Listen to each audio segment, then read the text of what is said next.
Having an airbrush station like this or booth is great, but it takes up a lot of space. So I have to put mine on a shelf back here, and then I take it out and I put it on my workbench. So I'm going to devise a system where I have a pull-out shelf underneath my layout where this thing lives. And when I want to use it, I pull the shelf out, use it, and then when I am done, I'll just push it back in. So let's take a look at how I'm going to do that.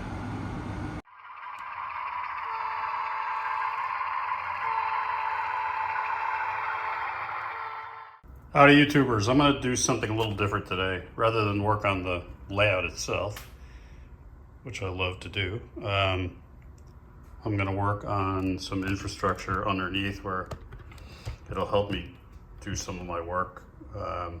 And that space you see there, I have a dehumidifier in here. I'm in a garage, but it's fairly well insulated because it's in Florida, so cinder block and a big hurricane-proof door, and then up there I've got a Daikin HVAC. It's a mini split, ductless mini split. So between that and the dehumidifier keeps everything nice and climate adjusted out here in the garage. So, but that's what that is there, a dehumidifier, and it drains out the wall through a hole. But above that space, I have enough room to actually put a rollout desk or a pull-out desk, and on top of that I'll put my my airbrush station. So let me show you what I picked up. I'm a big proponent of thrift stores, and here locally we have a Habitat for Humanity. They call it the Restore, where they, builders will drop off materials, and for a few bucks I got a whole bundle of these drawer slides that have bearings, rollers with bearings in them. So I'm going to put on either side of the legs of the layout. This bench work is Seaver's bench work. It's all pine. So I'm going to put some strips in here, one on either side, well, lower down, and one on this side as well. And then I'm just going to screw these to each side, and you can see that there's a ridge here that has holes, so I'll be able to put a plywood shelf across. So that plywood shelf will pull out of here, and my whole ventilation station that I use for airbrushing will fit on it. So I can pull it out when I'm doing work, airbrushing, and then push it back in, and you won't see it. Because right now it's my airbrush box is in the way. I have to put it on my workbench, and there's never enough room to do stuff like that. So yeah, I'll start to put that together and show you how it all looks. Here's what I used for those cross beams. It's Home Depot 3x1. At least those are the nominal measurements. It's amazing though how much this stuff is. I think I got I don't know, it was a 6-foot piece, and it was like almost $7. I mean, that's insane. These used to be like $3. It's got a lot of knots in it. It's not, great quality, but for this kind of application, it works good. So I pre-cut them, and then what I'll do is I'll pre-drill, because it's pine, so I don't want it to split, because I'm putting drills, screw holes right toward the end on each side. So I'll pre-drill it and then screw it in there, and one on the other side. So first things first, measuring twice. It's 13 inches high, that booth, spray booth. I got that on Amazon. I'll leave a link to the one that I got because I think it's great for the price. So 13 inches, I've got some wires hanging down underneath the layout, so I'd want to probably give myself, say 16 inches, and that would clear the dehumidifier. So that would give me, I don't know what that is, maybe 4 inches above the dehumidifier. 4 or 5. So I think I'll probably do 16 inches, the 13, 14, 15. Well, that'll give me 3 inches on top. I could afford to go a little higher. We'll see. And then at that location, I'll just put those side braces and screw the rollers onto each side. we should be good with a plywood shelf. I think the plywood, it's thick enough. It's 1/2 inch, so it shouldn't bow in the middle. If it does look like it wants to do that, I'll just put I'll put a strip underneath the front and the back of the pull-out shelf of plywood, and just screw that shelf onto those strips, and that way it'll keep anything from warping. So 15 inches it is. I don't want to go down to 16 inches. I want a little bit more room so I can reach the controls there. So what I'll do is I've got 15 inches marked on each leg, and then I'll use my level.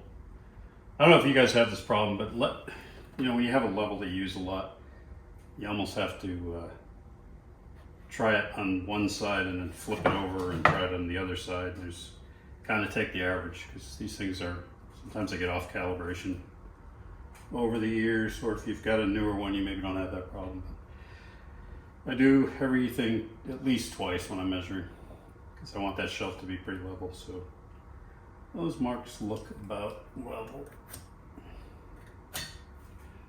And then right in the middle, that mark will go right in the middle of that cross member that goes back that way.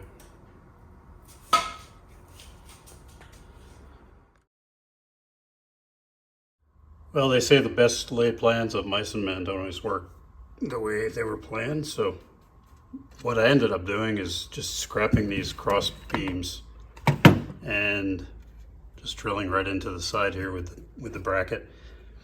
And I just had to drill a hole in the bracket here so that it aligned with this leg of the table. And that works, because what it does is it gives me more width from side to side. And I really don't, I mean, that's plenty strong. If I were to put this behind each of the braces, we'd be losing about 1.5 inches. And I don't want to do that. So, and also it's just less work to do. What I will do is put a beam across behind each of these legs, so that, I don't bump these legs, because if they spread that out, the tracks could actually fall out. So let's get to the other side. This metal, fortunately, is relatively soft, so it's easy to drill through. I put a little bit of oil in there, some honing oil, just so I don't wreck my drill bits, but you'll see how soft it is.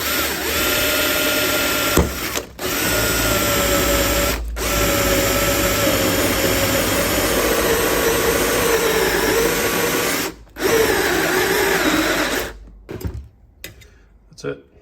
And big enough so I can use a 1-inch sheetrock screw, and the head sinks in.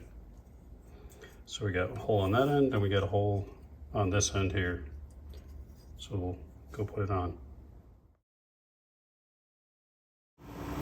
Okay, so yet another change in plans. That's the fun of making things yourself.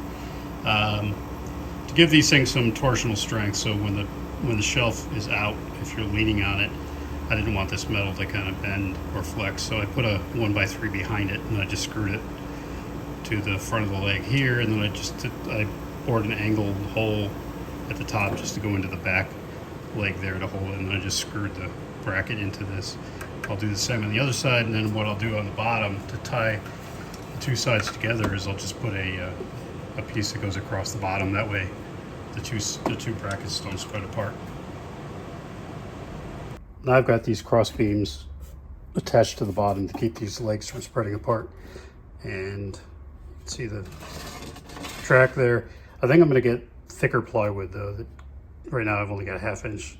This way it'll fill this whole gap here, and I can screw in from the side and from the bottom. And it'll make it more secure. So off to Home Depot. There it is, in working order. Pretty sturdy.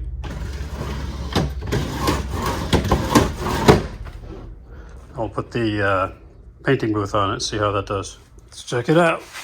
There it is, the paint booth. Hold on a sec. So pull it out and just unfold the bottom. Pop it in like so, move it back, ready to paint. And I'll have that hose off the back coming around. So yeah, I put a little stool there, and I can do my airbrushing and park it away. And probably could, let's see, could I? Yeah, I can even turn it that way, which is probably what I'll do. Yeah, because I'm left-handed anyway, so that'll work, because this thing won't bother me. I'll do most of my work on that side. But you could, no, I just can't really flip it around the other way. So there it is. A handy dandy drawer. And then when I want to put it away, just pop these sides, hold it under, and away it goes. There you go. Different project on the New England Industrial Division. Hopefully that gives you some ideas on how to maximize your space. Stay tuned for more. Have a good weekend. Cheers.